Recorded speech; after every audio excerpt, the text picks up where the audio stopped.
Hello mga ka-astrology! Welcome back sa ating channel at sa isang napaka-espesyal na talakayan ngayon.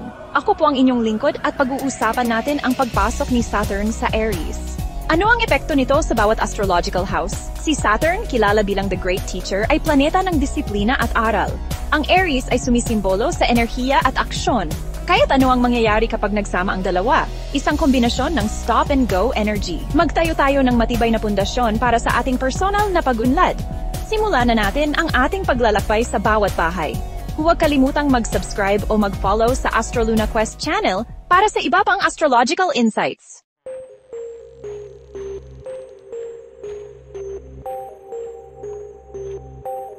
Ngayon, mga ka-astrology, sisimulan natin ang ating paglalakbay sa unang bahay, o ang House of Self.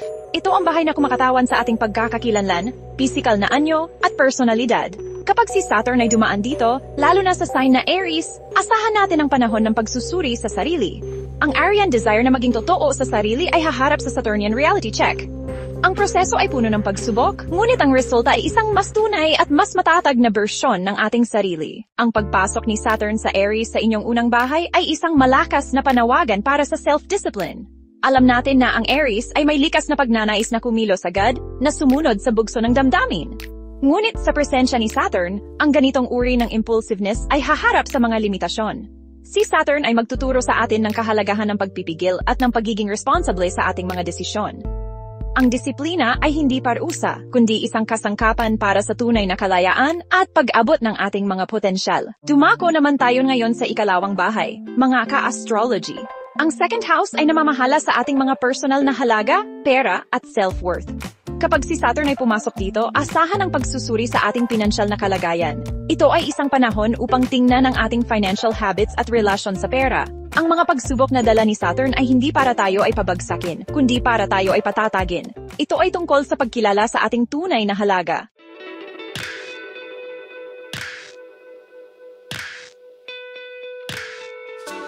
Ang transit ni Saturn sa Aries sa second house ay nagdadala ng disiplina sa pagbabudget at pag-iipon. Si Saturn ay planeta ng istruktura at plano, kaya't ang paggawa ng detalyadong budget ay mahalaga. Suriin kung saan napupunta ang bawat sentimo ng kita. Ang disiplina sa paggastos ay critical. Magtipid at ma-allocate ng maayos ang resources. Mag-ipon para sa hinaharap. Ang Saturn ay nakatuon sa pangmatagalang seguridad. Bumuo ng matibay na financial safety net. Maging seryoso sa savings goals. Magbukas ng savings account at mag-aral tungkol sa investments. Paano sisimulan? Gumawa ng realistang budget. Ilista ang kita at gastusin, bawasan ang non-essential expenses. Magtakda ng achievable na savings goals. Simulan sa maliit na halaga, mahalaga ang consistency. Humanap ng paraan upang madagdagan ang kita. Humingi ng payo mula sa financial experts. Ang kaalaman ay kapangyarihan. Ang pagbabudget at pag-iipon ay magdudulot ng kapayapaan ng isip. Ang disiplina sa second house ay mahalaga. Kontrolin ang financial destiny at maging responsible. Maghanda para sa mas matatag na bukas.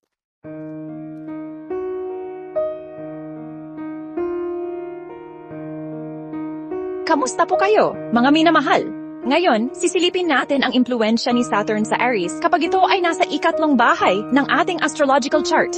Ang ikatlong bahay, alam niyo po, ito ang yongyok ng ating pang-araw-araw na pakikipag-usap, kung paano tayo mag-isip, ang ating mga kapatid, mga kapitbahay, at maging ang ating mga maikling paglalakbay at pag-aaral. Ito ang bahay na humuhubog kung paano natin ipinapahayag ang ating mga ideya at kung paano tayo nakikipag-ugnayan sa ating malapit na kapaligiran. Isipin niyo na lang, ito ang ating personal na information highway, ang sentro ng ating mga palitan ng salita at kaalaman sa araw-araw. Napakahalaga nito sa ating pamumuhay. Ngayon, kapag ang seryoso at disiplinarya na si Saturn ay pumasok dito, lalo na sa maapoy at direktang enerhiya ng Aries, maaari tayong makaranas ng ilang pagsubok sa ating paraan ng pakikipag-usap. Ang Aries po kasi, gusto niyan, mabilisan, walang paligoy-ligoy. Pero si Saturn, gusto niya may istruktura, may pag-iingat at may aral. Kaya naman, ang dating malayang pagpapahayag natin ay maaring maramdaman nating medyo napipigilan o kailangan ng masusing pag-iisip. Baka mapansin ninyo na mas nagiging critical kayo sa inyong mga salita o di kaya sang iba ay mas critical sa inyo. Ito'y isang paanyaya na maging mas responsible sa ating mga binibitawang salita.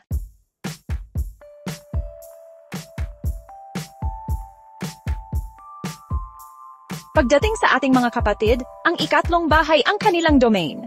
Sa ilalim ng impluwensya ni Saturn sa Aries, maaring maranasan natin ang ilang hamon sa ating mga relasyon. pwedeng lumitaw ang mga dating issue o hindi pagkaunawaan.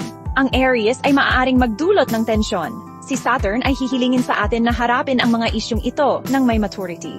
Ito ang panahon para ayusin ang anumang gusot sa pamilya. Napakahalaga ng pagiging mapagpasensya at malinaw sa ating pakikipag-ugnayan. Una, ang active listening, pakinggan natin sila ng buong puso. Pangalawa, subukang maging empathetic. At pangatlo, matutong mag-set ng healthy boundaries. Hindi ibig sabihin na dahil pamilya ay hahayaan na lang natin ang mga hindi magandang pattern. Ang malinaw na komunikasyon ay susi para mapanatili ang respeto at pagmamahalan. Ang ikatlong bahay ay namamahala rin sa ating pag-aaral at mga maikling paglalakbay. Sa presensya ni Saturn sa Aries, maaring makaranas tayo ng mga pagkaantala o frustrasyon. Halimbawa, yung kursong gusto nating kunin ay baka hindi agad matuloy. Maging ang mga planong bumiyahe ay maaring magkaroon ng aberya. Huwag tayong panghinaan ng loob. Ito ay bahagi ng proseso. Ang pangmatagalang aral ni Saturn ay ang pagbuo ng mas matibay na pundasyon para sa ating komunikasyon. Ang mga hamon ay hindi para pahirapan tayo, kundi para hubugin tayo na maging mas disiplinado. Sa huli, ang layunin ni Saturn ay gawin tayong mas mahusay na mga individual.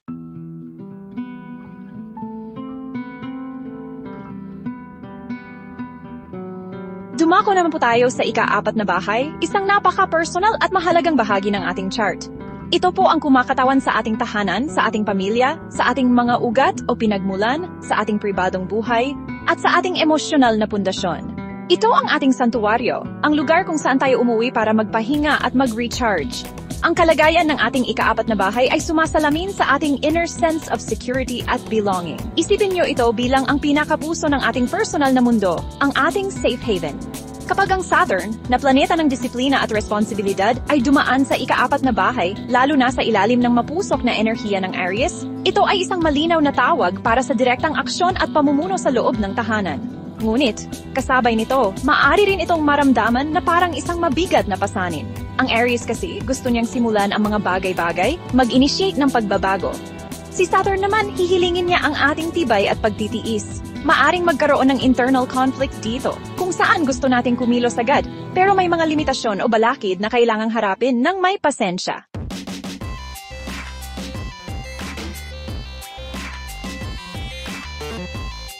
Ayon sa ating gabay, isa sa mga maaaring gawin ay ang home improvements o pagpapaganda ng tahanan. Hindi lang ito pisikal na renovasyon, kundi pati na rin sa pagpapaganda ng loob ng bahay. Layunin ay gawing mas ligtas at mas nakakasuporta sa bawat miyembro ng pamilya. Suriin kung ano ang kailangan ng tahanan para maging pugad ng kapayapaan at pagmamahal. Baka kailangan ng decluttering o pag-aayos ng mga sirang gamit. Ang enerhiya ng Aries ay magagamit sa konstruktibong paraan. Ang pagiging mapanguna ng Aries ay pwedeng idirekta sa pagsisimula ng mga kinakailangang pagkukumpuni. Kung may kailangang ayusin, ito na ang panahon para aksyonan ito. Ang mahalaga ay gawing mas maayos at mas matatag ang ating tirahan. Mahalaga rin ang pag-explore ng mga family bonding activities. Si Saturn ay maaring sumubok sa dynamics ng pamilya. Kailangan ng conscious effort para kumonekta sa bawat isa. Maaring ito ay sa pamamagitan ng regular na family dinner o makabuluhang usapan. Ang Aries ay mag-udyok ng aksyon, habang si Saturn ay hihingi ng commitment. Layunin ng transit na ito ay makalikha ng matatag at sumusur kapaligiran. Ang mga pagsubok ay pagkakataon para palakasin ang ating mga pundasyon. Sa huli, ang tahanan ay isang pakiramdam ng seguridad at pagmamahal.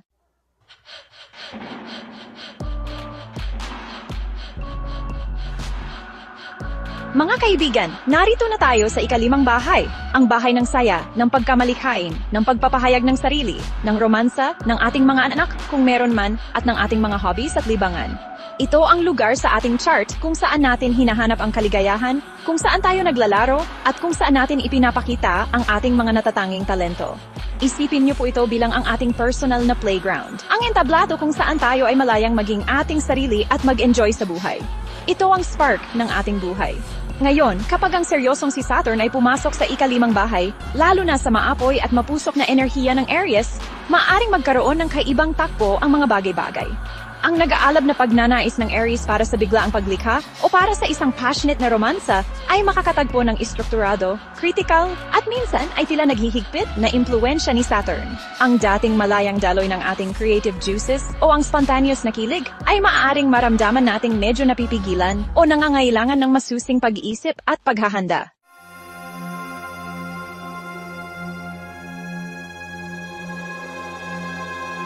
Ang isang mahalagang paalala sa panahong ito ay ang pagpapahusay ng ating mga kakayahan. Si Saturn po kasi ay humihingi ng mastery, ng kahusayan. Kaya, ito ang perpektong panahon para seryosohin natin ang ating mga creative pursuits. Kung mayroon kayong talento sa pagsusulat, pagpipinta, musika, o anumang uri ng sining, ito ang pagkakataon para pag-aralan ito ng mas malalim, hasain ang inyong mga teknik, at bumuo ng isang matibay na pundasyon para sa inyong artistikong pagpapahayag. Huwag itong tingnan bilang hadlang, kundi bilang isang training ground. Dito, ang drive determinasyon ng Aries ay maaring gamitin para masigasig na magsanay at malampasan ang anumang creative resistance. Kahit na ang dating inspirasyon ay tila ba humina, ang Aries ay hindi sumusuko ng basta-basta. Gamitin ang enerhiyang iyon para talagang pagbutihin ang inyong craft. Baka kailangan ninyong mag-enroll sa isang workshop o maglaan ng regular na oras para sa inyong passion project. Ang disiplinang itinuturo ni Saturn kapag sinamahan ng tapang ng Aries ay maaaring magbunga ng kahanga-hangang resulta sa katagalan. Sa aspeto naman ng romansa, ang panawagan ay ang pagpapalalim ng mga koneksyon. Ito ang panahon para lumampas sa mga mababaw na atraksyon at bumuo ng isang bagay na mas pangmatagalan at mas makabuluhan. Si Saturn ay susubukin ang authenticity ng ating mga romantikong ugnayan. Magiging malinaw kung sino ang mga taong handang manatili at mag-invest sa relasyon at kung sino ang hindi. Ito ay maaaring mga hulugan ng mas maraming seryosong usapan, pagharap sa mga issue ng tapat at pagtatrabaho para sa tunay na partnership. Ang pangmatagalang benepisyo po ng transit na ito ay ang pagkakaroon natin ng tunay na creative discipline at ang pagbuo ng mga romantikong koneksyon na nakabase sa isang matibay at mature na pag-unawa sa pag-ibig at commitment, hindi lamang sa panandaliang passion. Matututunan din natin ang mas responsibleng paraan ng paghahanap ng saya at aliw. Sa huli, ang mga pagsubok ni Saturn sa ika-5 bahay ay naglalayong dalisayin ang ating mga pinagmumulan ng kaligayahan at pagkamalihain upang ang mga ito ay maging mas tunay at mas tumatagal.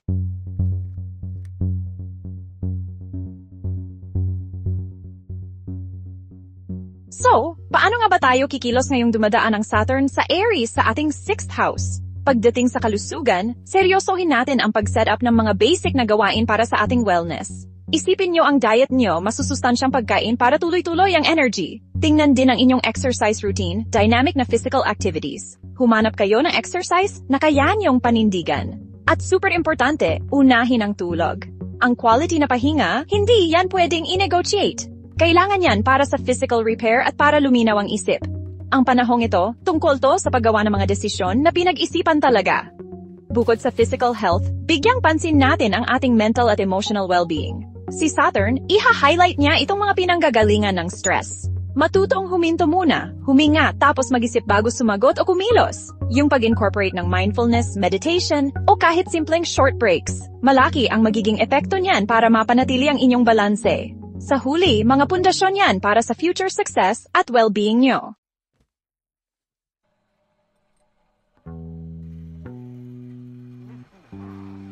Okay, punta naman tayo ngayon sa medyo komplikadong parte ng 7th house, habang si Saturn sa Aries ay nagpapatuloy sa kanyang paglalakbay sa ating mga astrological chart. Ang 7th house, yan yung kilalang bahay ng mga partnership.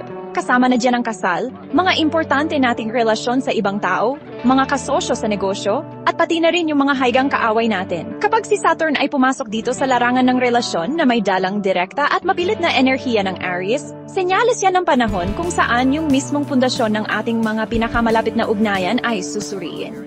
Itong transit na to, nangangailangan ng seryoso at responsibleng paraan kung paano tayo makikisalamuha sa iba. Kailangan dito ang pagiging tapat, dedikasyon, at yung kagustuhang magsikap para makabuo ng talagang matibay na koneksyon.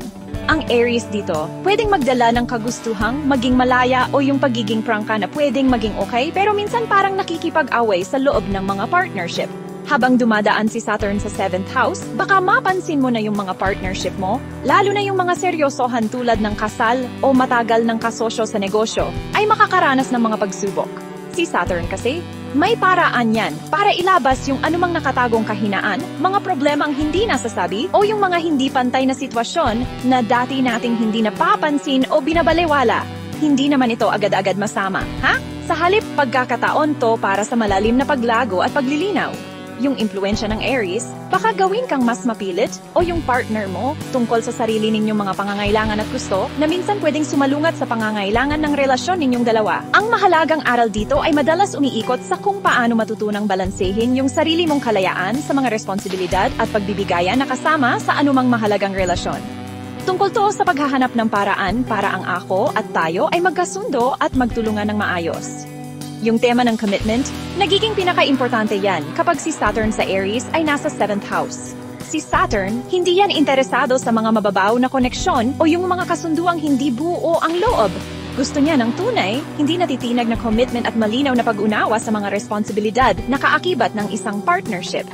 Yung pagiging padalos-dalos ng Aries, baka yan yung dahilan kung bakit mabilis kang pumasok sa mga relasyon noon, o kaya naman, nag-atubili kang mag-commit ng todo. Ngayon, si Saturn, gusto niya na mas pinag-iisipan at dahan-dahang discard. Seryoso ka ba talaga sa mga partnership mo? Yung pundasyon ba ng mga relasyon mo, matibay, kayang harapin ng mga unos? Itong transit na to, hinihikayat kang tingnan ng maigi ang mga commitment mo, tinutulak kang linawin kung ano ba talaga ang ibig sabihin ng partnership para sa'yo at kung ano ang handa mong ibigay para gumana ito pang matagalan.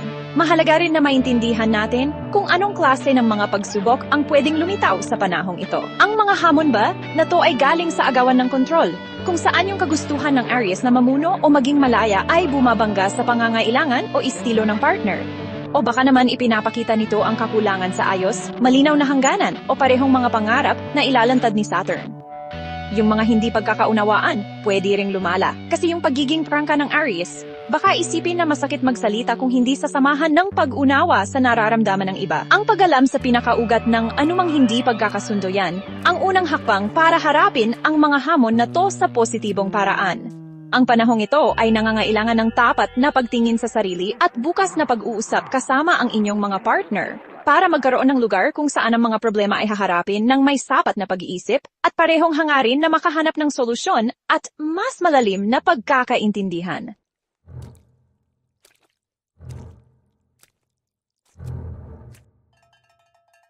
Alam nyo, ang pagdaan ng Saturn sa inyong 8th house, lalo na kapag binibigyang lakas pa ito ng Aries, ay talagang tungkol sa malaking pagbabago. Itong 8th house, madalas ikumpara yan sa Phoenix na muling nabubuhay mula sa abo. At ang pag-upo ni Saturn dito, tinutulungan tayo sa proseso ng malalim na pagbabago. Kadalasan, kasama dito ang paggiba ng mga lumang istruktura para magbigay daan sa bagong pag-usbong. Ang enerhiya ng Aries, yan ang nagbibigay sigla para sa muling pagsilang, para sa isang fresh start, at para lumabas tayo mula sa panahong ito na may bago tayong pagkilala sa sarili at layunin. Kahit na medyo matindi ang paglalakbay sa 8th house, may dala itong pangako na parang magpapalit tayo ng balat. Bibitawan natin yung mga bagay na hindi na nakakatulong sa atin at haharap tayo bilang mas malakas at totoong bersyon ng ating sarili. Ito'y tungkol sa matapang na pagharap sa mga katapusan para naman makapag-ugat ang mga bagong simula. Sa panahong ito, talagang hinihikayat tayong sumabak sa mga proseso ng paghilom. Kahit pa yan sa pamamagitan ng formal na therapy, shadow work, pagsusulat sa journal, mga spiritual na gawain, o anumang paraan na swak sa inyo, sinusuportahan ni Saturn yung planado at seryosong pagharap sa mga malalalim na emosyonal na issue na lumalabas. Ang Aries naman, bibigyan tayo ng tapang at pagkukusa para simulan itong paglalakbay ng paghilom. Kahit pa parang nakakapanghina ito ng loob sa simula. Hindi ito tungkol sa mabilisang solusyon, kundi tungkol sa tuloy-tuloy na pagsisikap na intindihin ang ating kalooban, paghilumin ang mga sugat ng nakaraan, at isapuso ang mga aral na natutunan natin mula sa ating mga karanasan. Ang paghilom na mangyayari sa panahong ito ay pwedeng sobrang lalim na magdudulot ng mas malaking pakiramdam ng pagiging buo at kalayaan sa emosyon na magagamit nyo ng husto sa hinaharap. Isang mahalagang bahagi ng karanasan sa 8th house ka Saturn ay ang pagbitaw at pagpapalaya.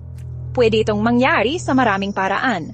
Pwedeng pagbitaw sa mga lumang problema sa pera, pagpapalaya sa mga hindi magandang emosyonal na ugnayan, pag-alis ng mga lumang paniniwala o pagkakakilanlan na hindi natugma sa kung sino ka na ngayon, o kahit yung pagluluksa sa mga nawala noon sa mas kumpletong paraan. Ang enerhiya ng Aries, tutulong yan para makagawa tayo ng desididong pagputol at para maka-move on.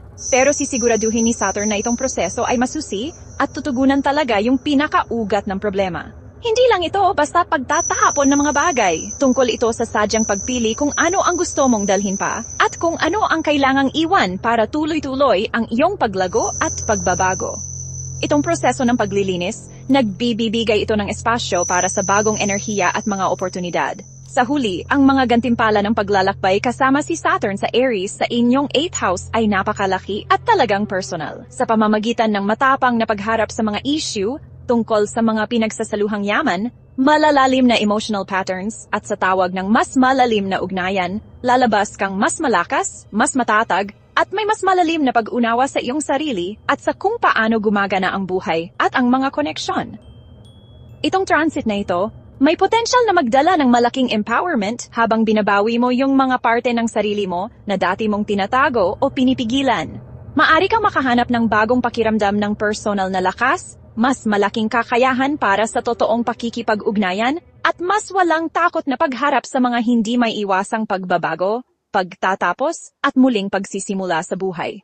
Isa itong paglalakbay sa kaibuturan na sa huli ay hahantong sa isang mas malakas at mas mulat na sarili.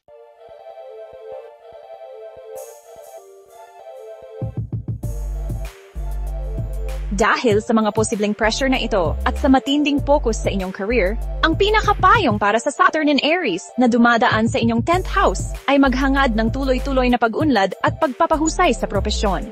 Si Saturn, bilang tagapagtayo ng universo, ay talagang nagbibigay ng malaking timpala sa tuloy-tuloy at dedikadong pagsisikap at sa paghahangad ng tunay na galing.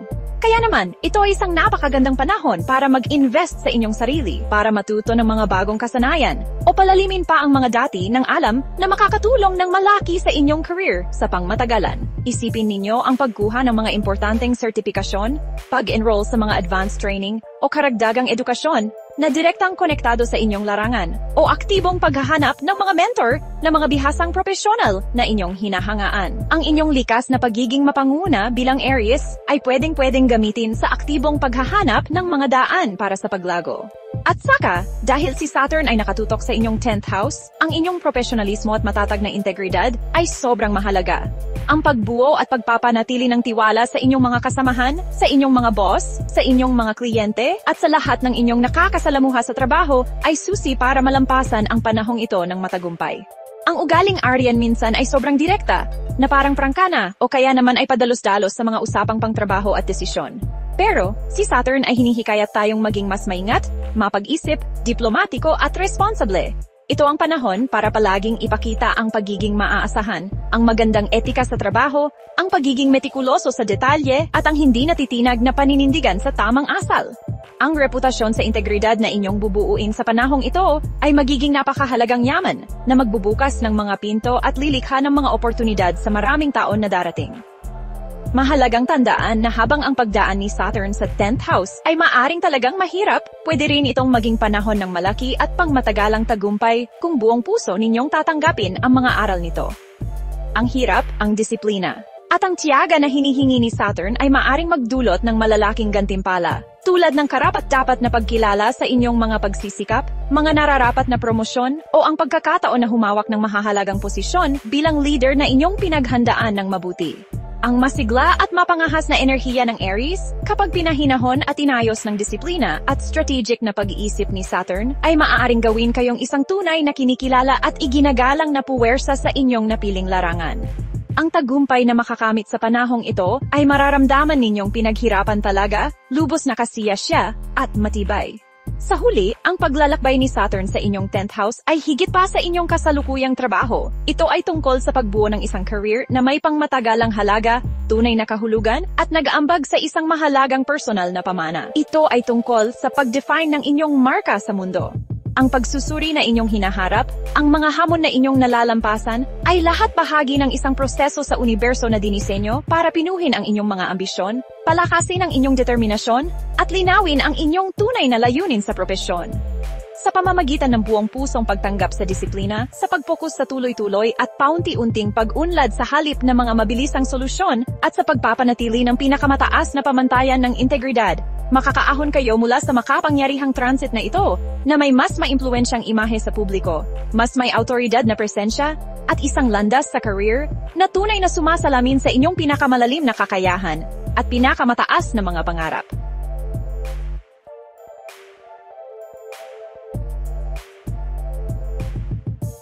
Dahil sa mga posibleng pressure na ito at sa matinding focus sa inyong career, ang pinakapayong para sa Saturn in Aries na dumadaan sa inyong 10th house ay maghangad ng tuloy-tuloy na pag-unlad at pagpapahusay sa propesyon.